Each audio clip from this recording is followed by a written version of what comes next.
Good morning, good afternoon, and good evening from wherever you are. Thank you so much for joining ISAP of IGES. Let me welcome you all to this event.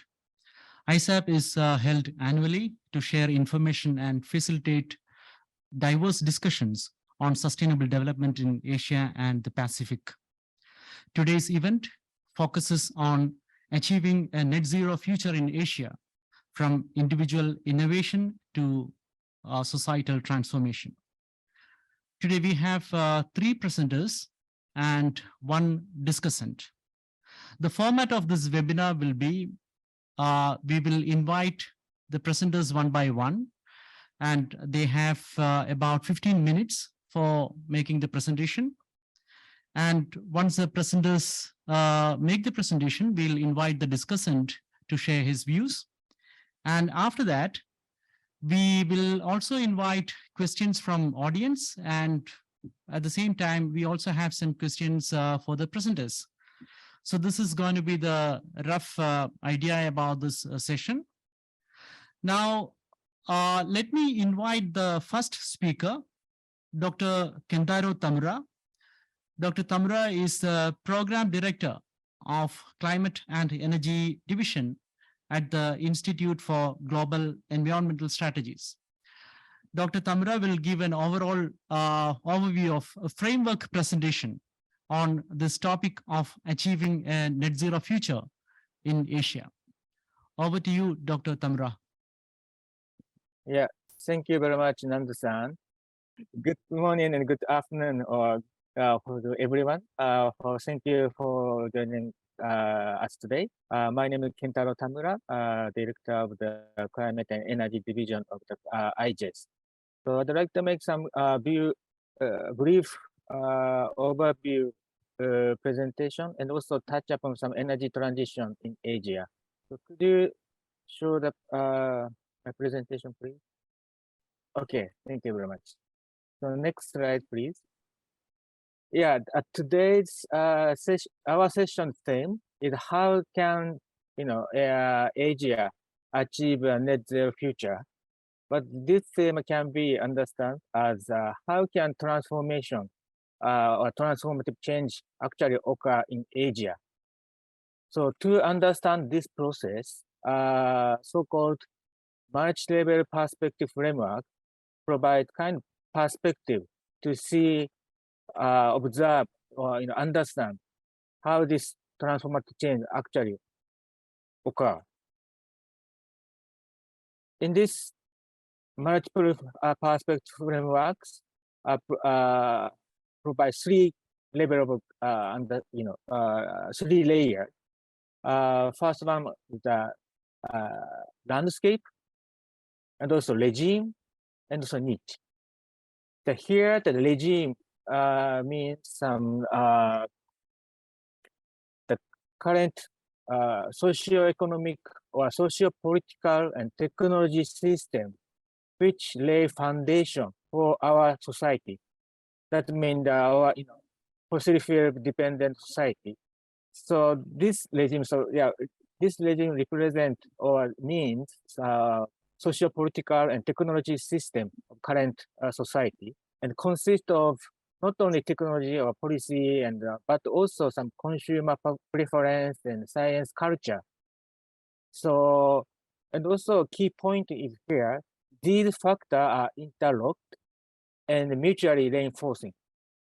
So that's why new technology or new kind of innovative movement find their, they are at a disadvantage, not only because they are low level of maturity, but also the current system is not favorable to them. So because of these factors, the regime is stable, but only incrementally evolve.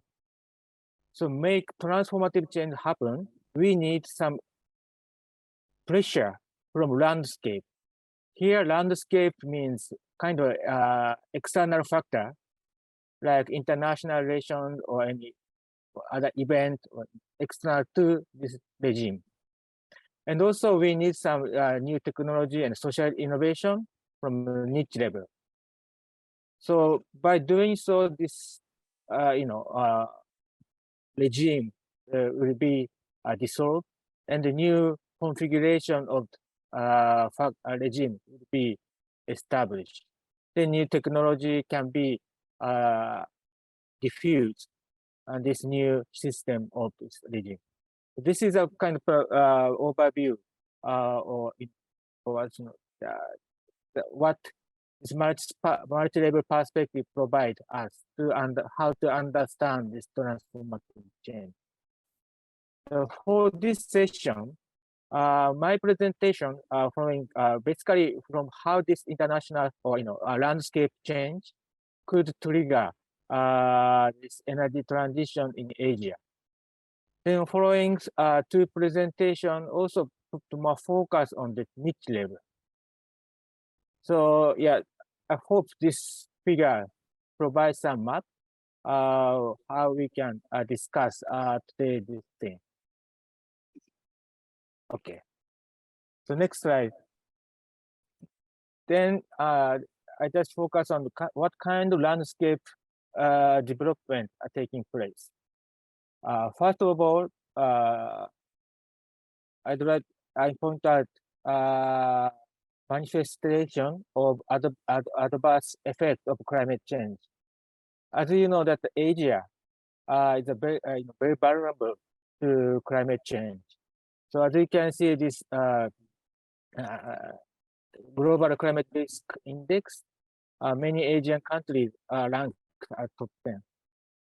So there's some, this is first thing. And also there are some advance in climate change, climate science. So now we understand that to stop global warming, global CO2 emission need to be net zero.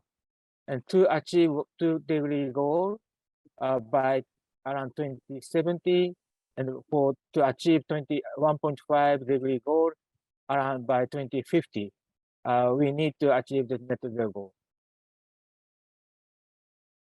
And also on the Paris Agreement, every country is obligated to formulate and communicate more ambitious emission reduction target for NDC every 5 years. And also every country is now requested to formulate and communicate mid-century long-term strategy toward net zero emission. And also more recently, energy crisis associated with current geopolitical tension. So there are some fossil fuel price hike, and also kind of the issue of energy security become again caught a lot of attention. So these new changes on the landscape provide kind of a chance or open the window of opportunity. So next slide, please. So now Asia already responds to this landscape development by addressing climate change. What makes some transformative change to just starting. So I just make some list of countries which committed to mid-century net zero target. So as you can see, so between two small font, but pointed here, not only developed country like Japan and South Korea, but also large emitters like China, India, and also small countries like Bhutan and Nepal. Those countries are all now committed to net zero by mid-century. So now there's some progress to net zero future. So next slide, please. And also, I'd like to here highlight some international partnership for accelerating power sector transformation in Asia. So again, bit too very small font here, but the point is here that there are a lot of various initiatives are going on. You can see it, for example, Power Path Core Alliance, here Singapore sign, and also many Asian countries like Brunei, Kazakhstan, Maldives, Indonesia, Philippines, Singapore, Sri Lanka, and Vietnam, they signed a global call to clean energy transition statement, which was launched at COP26. So also, these two are kind of statement, but following two initiatives is actual partnership to move forward. Decommissioning coal-fired power plant and also accelerating investment in renewable energy, which Dr. Tamra, you include have 1 more minute to conclude. okay, ADB's energy transition mechanism, and also JETP, Just Energy Transition Partnership. The point is here, these are more put emphasis on the renewable energy development, and also, there's another kind of approach to for this accelerating transformation in energy sector. These are mainly promoted by Japanese government, which include Asia Energy Transition Initiative, and also more recently, Asia Net Zero Emission Community Concept. There are, actually, they are try to promote all kind of technology, but also they have, nevertheless, they put emphasis on the development and hydrogen ammonia in the power sector. Dr. Tamra, time's up. Okay, sorry. next, very strict time management. Yeah, thank you. Next slide. Yeah, so to see this two approach, we can see that there is rationale for promotion. So basically here is ammonia and hydrogen. They're very kind of complementary with current existing thermal power plant facility. So that's the main reason why Japanese government and also are promoting ammonia. On the other hand, there's some concern in terms of alliance with the Paris Agreement, and also ammonia itself and hydrogen very costly. So there's concern about their competitiveness in the future. So next slide, please. So this is just this is a final slide. As you can see, so as I mentioned, ammonia and hydrogen is this technology is become more easier to fit with current regime than other alternatives. So that was these technologies catch a lot of attention, especially in Japan, and also they want to promote Asian countries as well. But there are many alternatives for these ammonia and power generation. So there are also some support for this other alternative to the ammonia and hydrogen. So there are some competition. So we don't know yet which technology can actually survive in the future. So last slide, please. So we need to carefully. Dr. Tamra, we can actually give you some time at the end of the presentation. So sorry. Allow me to move to the next presenter. Okay. Yeah. Thank you. So thank you so much, Dr. Tamra, for giving this overall framework. I think it definitely gives some sort of framework as well as some guidance to the entire discussion which is going to come up. Now, let me move to the next presenter, who is Dr. Sarah Burke. And Dr. Sarah Burke holds Canada Research Chair in Sustainability Governance and Innovation and is an associate professor in the Department of Geography and Environmental Management at University of Waterloo.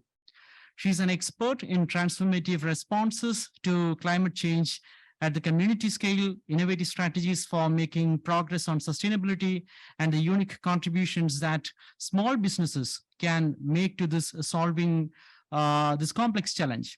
Today's Dr. Burke's presentation is going to address societal transformations towards a net zero future. Dr. Burke, over to you. Thank you very much. Pardon me. Thank you for having me here tonight, this morning, whatever time it is, wherever you find yourself. I'm very thrilled to be with you and honored to be invited.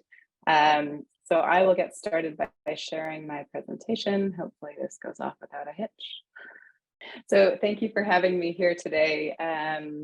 As was mentioned, I am a professor at the University of Waterloo, and I also lead our Waterloo Climate Institute, which is a collective of about 120 professors and researchers who work on various aspects of the climate change problem. Relevant to my presentation today, and I know that others on this call today, likewise, we're part of the Intergovernmental Panel on Climate Change 6th Assessment Report. So I'm going to be using some of that work as a foundation to start a conversation here around, to shift our perspective a little bit and think quite deeply about what transformation actually entails. What we throw this word around a lot, but it's a loaded one, and it sort of embodies a lot of change and a lot of contestation. So I'd like us to think a little bit more carefully about what transformation is. And I'll direct our attention a little bit to a group of, with the political scientist in me calls them actors, but a group of really important organizations that would help us to accelerate along this pathway towards net zero, and how we, in this case, small and medium-sized enterprises, and how we might accelerate that transition. So just to sum up a couple of what I think are the most powerful takeaways from this last 6th assessment report of the Intergovernmental Panel on Climate Change, please note that I'm giving these to you in 5-word bullet points. This is, these bullet points are the distillation of hundreds of pages of synthesis based on thousands of articles and a multi-year process of reviewing kind of the global state of the art on climate science and social science. But they're important to keep in mind as we plot our path forward. So first off, the bad news, the really important takeaway, the global greenhouse gas emissions over the last 10 years have been the highest in human history. That's hard to avoid. We have to sort of wrap our arms around that. Something's not working. We are not on track to limit warming to 1.5 degrees Celsius. That window of opportunity, I think most would agree, is rapidly shrinking to reach that goal of limiting warming to 1.5 degrees Celsius. However, while that is true, it is also true that we now have real evidence of sustained greenhouse gas reductions in some countries like Japan, the UK, Germany, over the last 10 years. And what this tells me is while emissions remain high, they are leveling off and slowing, and we have pathways to follow. So we have real examples of solutions that work on this pathway to net zero that we are collectively pursuing, that we can learn from and share and move faster on. We know that the cost of renewable energy has plummeted beyond our wildest dreams. The cost of solar PV, wind, battery technology coming down by between 50 and 85% in some cases. That is an integral technological and economic dimension of transformations. But as you will see, I'm going to encourage us to think about the other dimensions of transformations as well. We now have solutions already in every sector that can halve our emissions by 2030. So the technologies, at least for the first part of this battle, perhaps not the second half, but the technology we need for the first half already exist. And this is what they're coming up against, this really steady increase and then sort of leveling off of greenhouse gas emissions. In the Asia Pacific region, they've certainly gone up. If we take 2005, say the midpoint of this graph between then and now, they've gone up from about 11 billion metric tons to 17.7-ish billion metric tons. There's a lot of diversity within that region, of course, as we know. So that's very important to keep in mind. And speaking as a Canadian, I have to say that Canada has been underperforming on its own greenhouse gas emissions reductions. I often bring up this figure just to give myself a dose of reality and remind myself how often in Canada we set targets, develop climate change action plans, and yet our emissions, that top orange line across the top of the graph, keep trundling on despite our best efforts. So important to keep in mind that we have set targets in the past, we have created climate change policies in the past, but something new is needed to crack this inertia. So that's just on the emissions side. A couple more key findings from the IPCC that I think we should all keep front of mind as we're exploring the societal transformations, and perhaps extremely relevant to the theme of IGES and this meeting in particular. The IPCC finds that we cannot achieve our sustainable development goals without dealing with climate change. It just creates too many costs, too many impacts, too much loss of life and livelihood. So climate change is at the core to our success on the other things that matter to us: poverty, gender equality, clean air, clean water, biodiversity, etc. So it's one of those core goals. Cities are crucial. This is where my heart resides, is in the implementation of climate policy at the urban scale in communities, but they are crucial both as incredibly high emitters of greenhouse gases, but also spaces of these intersecting vulnerabilities: floods, fire, heat, food insecurity, etc. So this is kind of where it all comes home to roost. To direct our attention slightly towards the main point that I'd like to make in this talk, one of the most powerful findings in my mind from the latest 6th assessment report of the Intergovernmental Panel on Climate Change was that lifestyle change can provide up to 70% of the emissions reductions that we require between now and 2050. That to me suggests that you and I can, as individuals, make choices that would put us on this lower carbon pathway. But that's not at all what the IPCC says.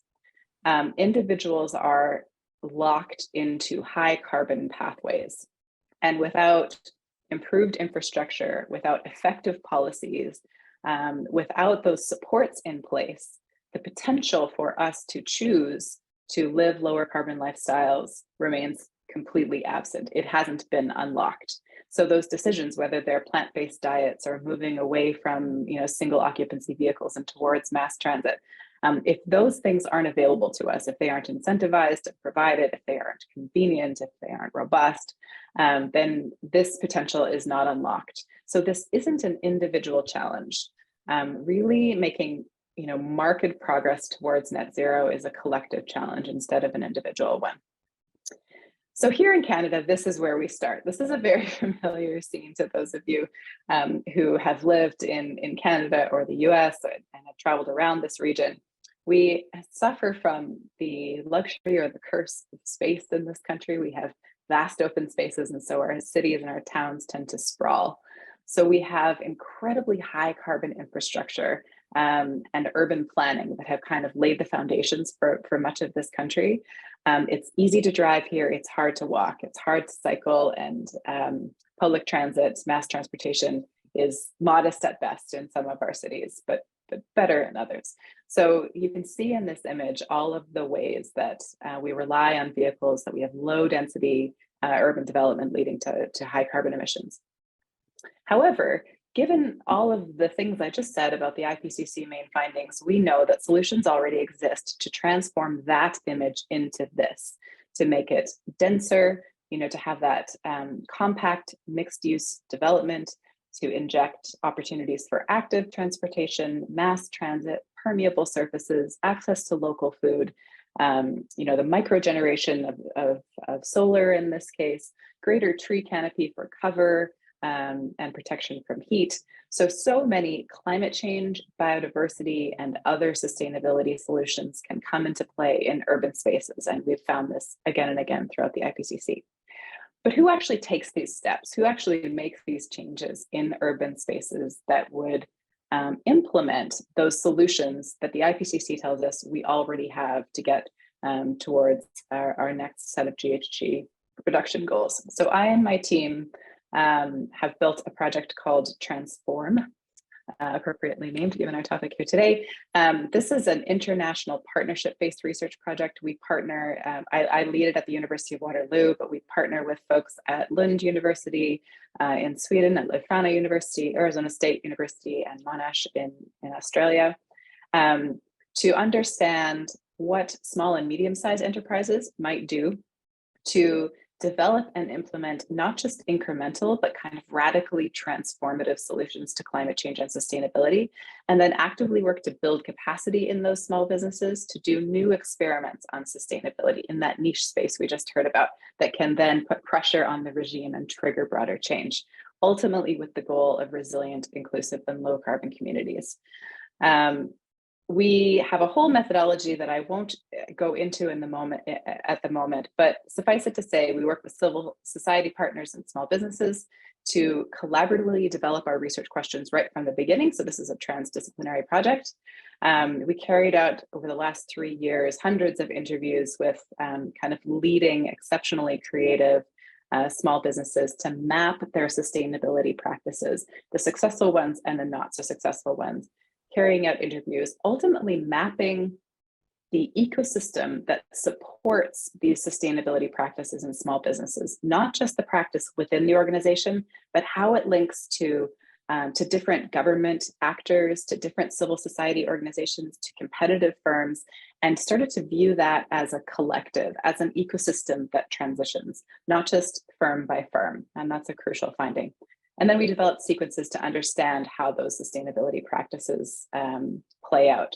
We've done those in about 75 cases now throughout Canada, Germany, Sweden, several Latin American countries, Mexico, Colombia, and Australia as well.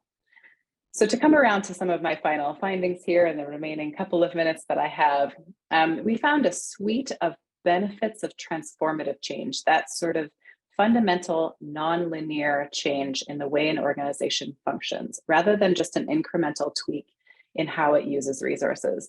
So within the organization, we saw reduced operating costs. We found evidence of reduced risk exposure, some benefits associated with green branding, employee retention and attraction, and enhanced innovation. At the system level, we see a potential for a more diversified economy than more resilient to change. Dr. Burke, reduced energy load. minutes. Are we getting to the end? Oh, sorry, 2 more minutes, did you say? Yes. Okay, I'll just keep going. Okay, great. And reduced energy load on the infrastructure that supports those firms. The potential for competitive location advantage, attraction of new companies to the area, and attraction of foreign direct investment. We carried out much of this work during the COVID-19 pandemic, and we saw real potential for these transformatively sustainable business practices to actually facilitate rehabilitation and reconstruction of local economies in a way that made those economies more resilient to future shocks. And I just want to highlight here that a lot of the practices we uncovered were not technical. The technical ones were the easier ones to find and replicate. It was actually building partnerships with the sort of place-based community the firm was working with, sharing ownership and profits, building trust, creating spaces for failure, for imagination, for kind of radical creation of new solutions. It was those social dimensions that were, in our view, the most transformative. So my final lessons from our work and from the Intergovernmental Panel on Climate Change on what sustainability transformations toward a net zero future actually look like. They are largely political, social, and behavioral, even though we often immediately go to the technical dimensions of these transformations. Even those ones are actually social when you peel back the layers. They require explicit uncovering of synergies between climate change and other priorities like biodiversity. We can't just hope that those synergies emerge. We have to seek them out. They are collective rather than individual processes. And as we pluck these low-hanging fruit, the things we already know how to do when we're transitioning towards net zero, we're getting towards the deeper sources of inertia, the social tensions and justice dimensions that are becoming even more apparent. And we as scholars and practitioners can participate actively in these transformations if we carry out this type of transdisciplinary work, where we're working closely in partnership with the civil society groups and government and the private sector to do work that we know will have environmental and social benefits. So with that, thank you very much for your time. Thank you so much, Dr. Burke, for this presentation, and especially for the fact that you have raised this point that SDG cannot be met without addressing climate goals, climate challenges. I think that is extremely important point. And you've also mentioned about how crucial are cities in this entire approach. And thank you also for raising the point of lifestyle changes and its importance. I can actually see that several countries have been coming up and proposing ways about how to address lifestyle as one of the major approaches towards addressing climate change. And thanks also for sharing with us your information on the Transform initiative. It looks very interesting. And now let me move to the next speaker, Dr. Meredith Evans. Dr. Evans is an energy policy finance expert with over 20 years of international experience. She has worked on energy efficiency and clean energy policies and projects in numerous countries. She is a senior staff scientist at the Pacific Northwest National Laboratory, where she's managing a program on international sustainable energy. Including efforts on building energy efficiency policies and mechanisms to reduce short-lived forces and energy data for policy and clean energy investments, among others. Thank you, Dr. Evans, for joining us. The floor is yours. Thank you. So building, and I apologize, for some reason my camera is a little bit blurry, it looks to me, but I would appreciate it if you could pull up or your colleagues could pull up the slide deck. Yeah. So first of all, I want to thank you for the invitation and thank the audience for your interest and participation. I'm really excited to be able to share some thoughts and information today on how to help cities and other subnational jurisdictions really move forward with that integration that we've heard about from the previous two speakers. So in particular, I'll talk about some work we've been doing on modeling city-scale decarbonization pathways. Cities, as we've heard, play a foundational role in both the scale of emissions as well as the potential scale of emissions mitigation. They're also critically important to climate impacts. However, cities don't have all the keys in their hands to be able to make every single possible change that they may want to. They typically have to work in close consort with the regions or states that they are based within and their national governments in terms of policy actions, in terms of investment choices. And so any approach to helping a city understand what its options are and what the implications of those options typically is going to require taking a broad and integrated approach in close consultation and collaboration with local stakeholders, of course. Next slide, please. So in this presentation, I will outline the importance of integrated analysis and a methodology and some tools that we've developed to help cities with this. They're open source tools, and also outline a couple of examples of how we've been using them. So integrated analysis is also sometimes called integrated assessment models. It can be helpful in understanding not just national level policies where they're often used, but also in understanding city as well as regional decarbonization choices. These models cover many sectors and explore the connections between these sectors and the environment, including climate impacts. So if, for example, a city may face droughts or have less water available because of changing water consumption patterns, it's extremely helpful for the city to factor that in making its choices about future water supply, future energy options, and so on. And taking an integrated approach can help in highlighting the trade-offs between the trade-offs of different policies and explore what-if scenarios.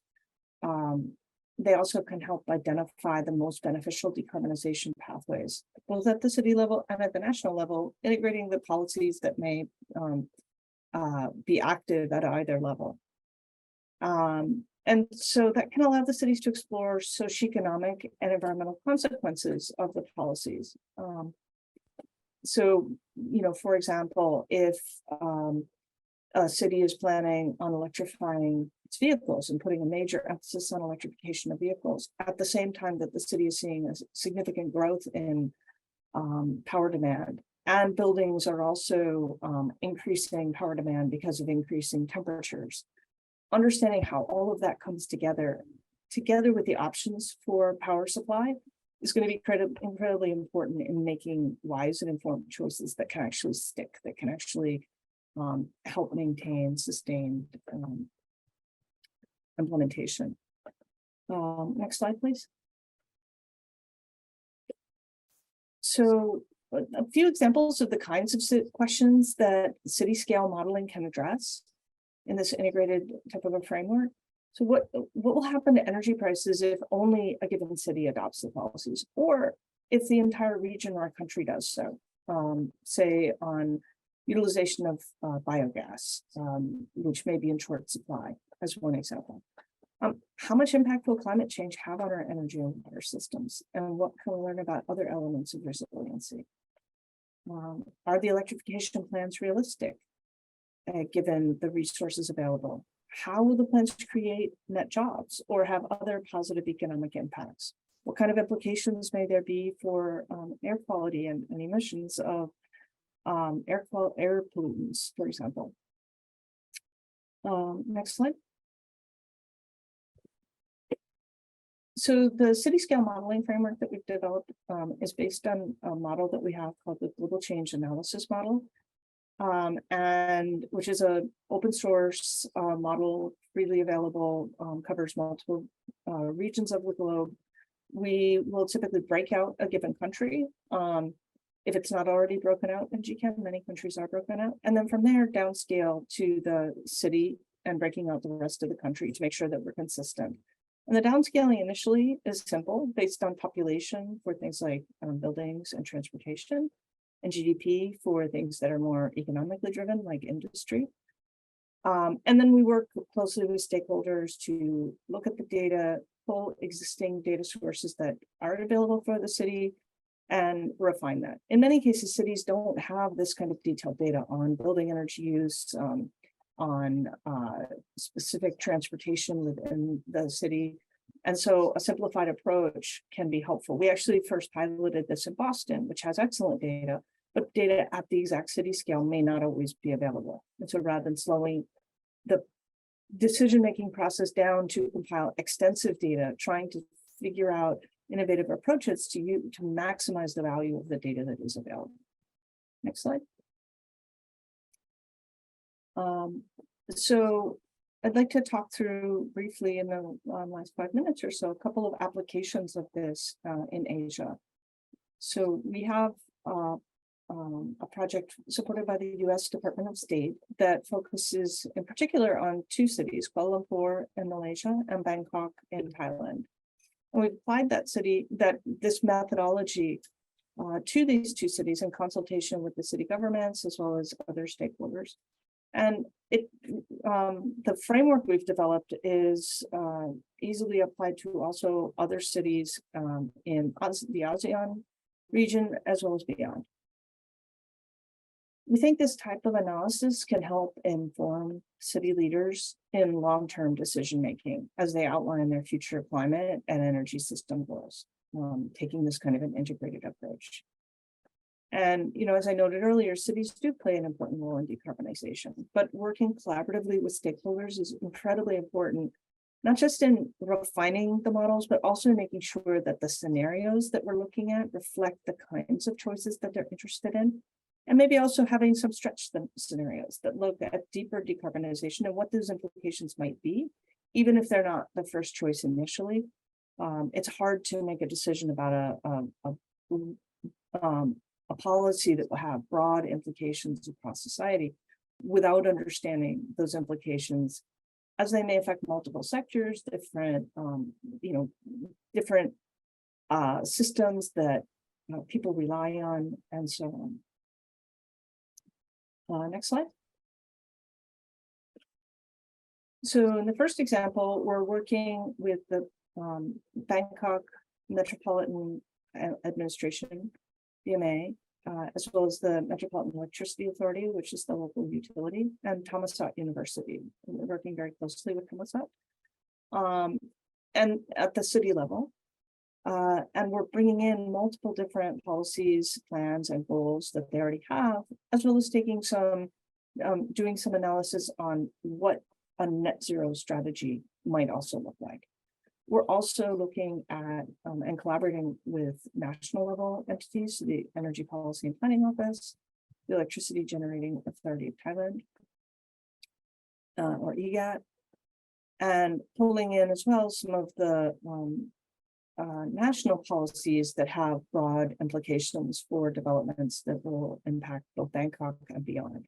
And in fact, in Bangkok proper, we're actually looking at Bangkok and 2 surrounding provinces, given that that is the Metropolitan Electricity Authority's service area.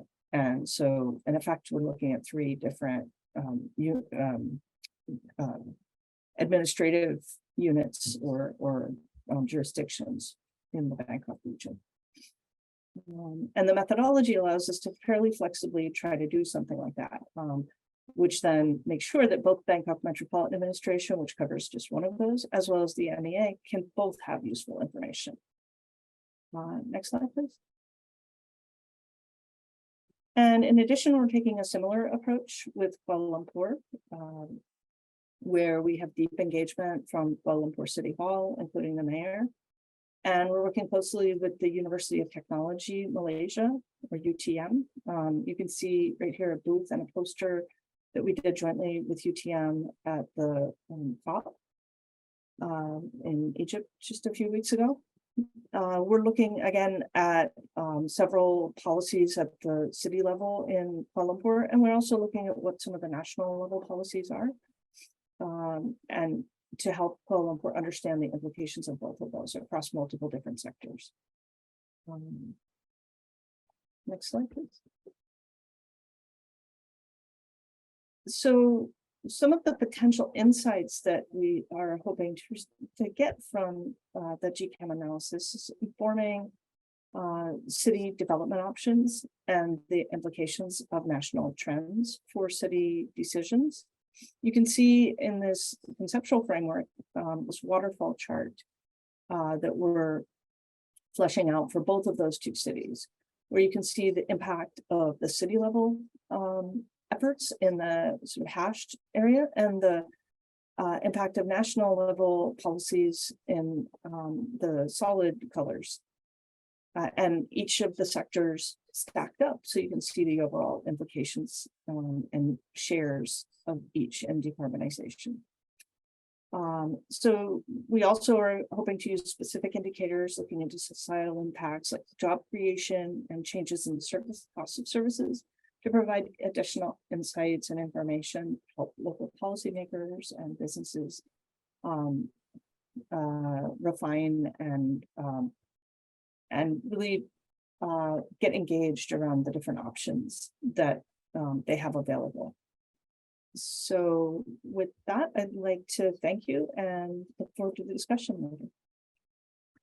Thank you so much, Dr. Evans, for finishing it within the time, and especially your presentation focusing on integrated analysis is really important. And thank you also for reiterating the importance of cities in decarbonization.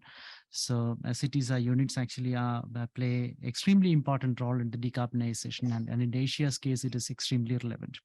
I'll come back to you later with some questions. So now let me move to the discussant to seek his views on the presentations and an overall view about this entire discussions. And I'll invite Dr. Sudharmanto Budi. Dr. Budi is a principal policy researcher in the City Task Force at IGES. He's a lead author for Chapter 10, addressing transport sector, and also drafting team members of the summary for policy makers of the working group 3 of the IPCC assessment report 6. Dr. Budi, over to you.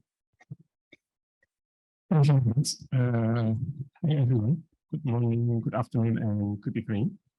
So, first of all, thank you for the opportunity. In this occasion, I would like to discuss more on the transformative action at the local level, at the city level, as also mentioned in the last presenter, by the last presenter, based on our recent studies, our experience in 2 cities, which is capital city of Jakarta, and also Semarang City, the capital of Central Java Province, and 1 province, West Java Province in Indonesia in the last 3 years. So I would like to highlight that there are several pointers that should be underlined. First, the decarbonization action on the especially energy sector at the local level requires socio-technological system transition that combine systemic change, technological intervention, and social change at the local level.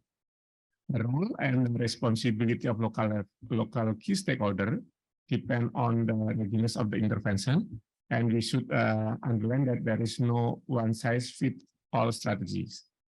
There is importance of the vertical governance issue with the national government, and also horizontal collaboration with surrounding cities, which may heavily affected to achieve the local target of the GHG emission reduction. I will give you the example later on. Second, the local initiative are mostly determined and influenced by local alternative option on mitigation potential and the boundary of the responsibility of the local government. Because the suburban and countryside location may provide many opportunities to increase the share of renewable energy mix on the power sector, which could improve the reduction of GHG emissions, such as geothermal, hydro, bioenergy, waste-to-energy, solar PV, wind energy, and ocean wave. Those options may be limited available in the urban or city area. And the third, the transition process at the local level need to be supported by building local government capacity, like engaging and also engaging key stakeholder, and also mobilize the resource. The capacity building of the local government has helped combine evidence with experience and overcome the problem of small or medium city on the limited resource, because small and medium cities may have a limited resource. They need to overcome by the capacity building, through the capacity building. Finally, on the climate mitigation action on the decarbonization energy sector, may have a synergy with many sustainable development goals, but some option can also have trade-off, and the synergy and trade-off vary depending on the context and scale, and other relevant issues, including disaster resilience, because some cities may also focus on the disaster resilience, and the rapidly growing emission from the urban, and also locked in urban infrastructure, because in the city, in developing countries, they are more focused on the developing our infrastructure, which in the future may lock in to the decarbonization effort. So that's probably several pointers that I would like to mention in this session. Thank you very much. Thank you so much, Dr. Budi, and for adding these valuable points. And now, since we do not have any questions from the audience at the moment, I have actually some questions which I would like to share with you and see if there is any responses from the speakers. First of all, I would like to go to Dr. Sarah and try to understand this view. I mean, you have mentioned that sustainability transformations are largely political, societal, and behavioral process. And to what extent can we ensure sort of synergy between on one side, organization, system level actions, and on the other side, individual actions for transformative change? Yeah, that's a good question. So when I say that transformations are social and political, I mean that the regulations that we develop, the incentives that we offer to spur, say the uptake of electric vehicles, or to shut down coal plants and move towards renewable energy, those all emerge out of political processes. So then individuals have to vote or participate in the political process of some kind that sets those as priorities. So that comes back then to, can those individuals envision what a decarbonized future might look like for them in their community? And I think very often we are having a conversation around what we're trying to leave behind, high carbon energy sources, pollution, et cetera. And rarely do we have enough of a conversation, in my mind, around what we're pushing towards. What is that vision of what does my life look like and feel like, and what does your life look like and feel like in this more resilient, decarbonized world? So there is a link that's very important between individual actions, the voluntary steps that I take, sending a signal to folks who make decisions on my behalf, my elected officials, that this matters to me, who then make those big, deep changes like building codes and urban planning decisions and energy transition decisions that then feed back to affect me. So it's not either or, individual or collective. There's a deep relationship between the two. Okay, thank you so much, Dr. Burke. And I would like to ask Dr. Evans about her presentation. How can actually city level modeling trigger or contribute to transformative changes at national level? What's your view on that? So I can give you one specific example from the US, looking at the implications of local and state level action. In 2016, when the US national government decided to pull out of the Paris Agreement, there were many states and cities and businesses that said, no, we are in, America is in the Paris Agreement still. And so there was a detailed effort to both work with all those stakeholders and to compile their results. We had a collaborative team between my institution, PNNL, and the University of Maryland to assess and compile what is all that in total equal.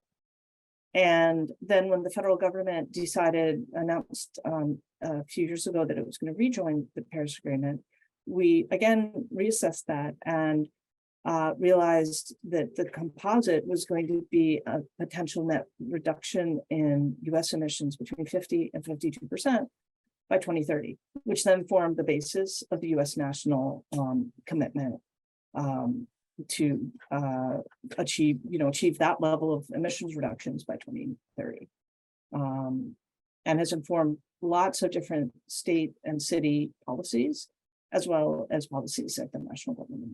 So, I think that's one concrete example of how that can work. And I think different entities working together and seeing the inspiration of the commitments of different cities can, in many ways, help egg each other on, help urge each other to achieve greater things, because they realize that their own work is not going to be in isolation, but combined with the efforts of all of these different entities, actually in net has a tremendous impact.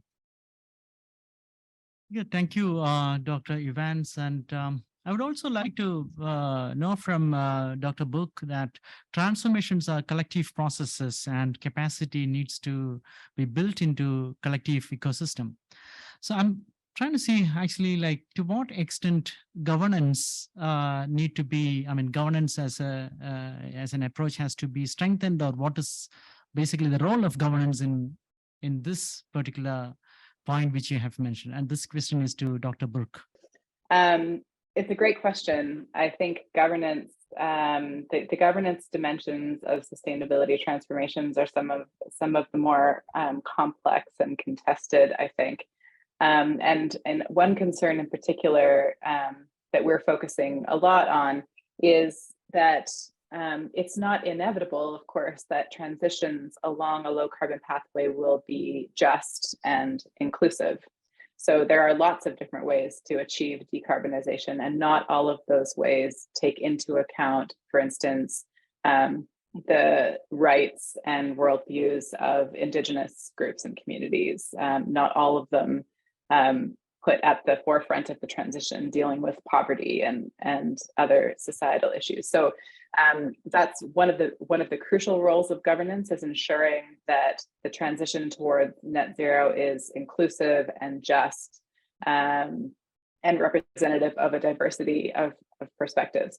And so, and we found furthermore, I guess, when we think about the small and medium-sized businesses, when I say that capacity needs to be built in the ecosystem, it's because we find that these practices that a sustainable firm implements are very reliant on its relationships with various levels of government, whether it's municipal, regional, or state level governments, competitive firms, civil society organizations, et cetera. And it's that whole cluster, kind of at the regime level, I guess, of the socio-technical transition, that is what moves, not just a single firm in isolation. So that in itself, that's a collective action challenge, which makes it in the domain of governance.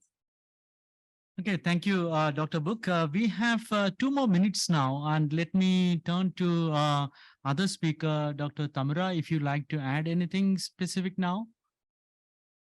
Yeah, thank you very much. Yeah, and also I learned a lot from the 2 guest speakers. Yeah, so what we discussed is that this transformation is not only about technology, but also really related socio-economic and political dimension. So, and also in terms of the level of the governance, not only international, but also national and also local and community level governance is also important. So, yeah, that's provide us a huge challenge to how to address this issue. But what point is that this comprehensive view or perspective to see this transformation is critical yeah. Thank you very much. That's my Thank you, Dr. Tamura. And we also have more questions from our side, but in the interest of time, we would not go into those. But let me take this opportunity to thank all audience and all the speakers, Dr. Tamura, Dr. Burke, Dr. Evans, and Dr. Budi. And once again, thank you so much from IGES for participating in this event. And I hope this opportunity will also help us be connected and jointly work in future. Thank you so much for your time. Thank Thank you very much. Thank you. Thank you.